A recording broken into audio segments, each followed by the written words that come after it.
And last night, Mr. Mundo had informed the commission that he was going to withdraw his candidacy for mayor of Manila. And then this morning, he came in and dropped off a letter that say he's rescinding his withdrawal. Guam Election Commission Executive Director Maria Pangilinan is referring to Manila mayoral candidate Raymond Mundo. On Friday, he submitted documents from the federal court noting that he was convicted of a misdemeanor. The documents were sent to GEC's legal counsel, which after review determined Mundo's crime, although small, would result in a disqualification in running for public office, finding the crime one of moral turpitude.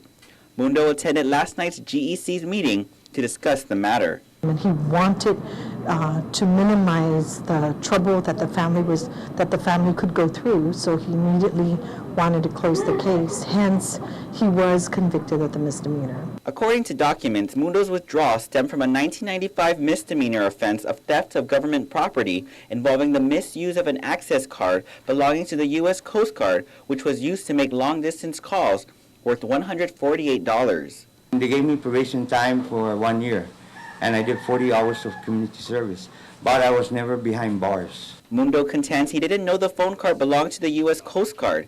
GEC only requires candidates to include a local police clearance and a superior court clearance. The misdemeanor was under the federal court.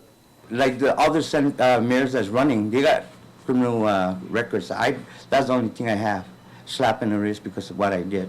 Mundo says he withdrew his candidacy only after hearing the commission's legal opinion. This would give me at least, benefit for doubt to run, but they said I have to step down.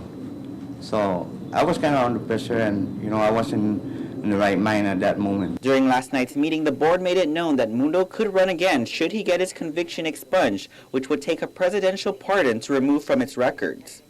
Mundo has since met Congresswoman Madeline Berdalio's office seeking advice and is even trying to get in contact with President Barack Obama. Go ahead and see if you could get a response from President Obama, which, he's a Democrat, and I'm running too as a Democrat party, and I hope he could help me out. Mundo's letter has since been sent to GEC's legal counsel, currently under review. However, according to Pangilinan, based off of legal opinion from last night, Mundo is still disqualified from running. As far as the commission is concerned with its ministerial duties, the law states that anybody convicted of a crime of moral turpitude is disqualified from running for public office. You consider this a crime of moral turpitude? That was the legal opinion given to us last night. The GEC, meanwhile, will hold its next regular meeting next Wednesday. Reporting for Guam's News Network, I'm Ken Quintaniza.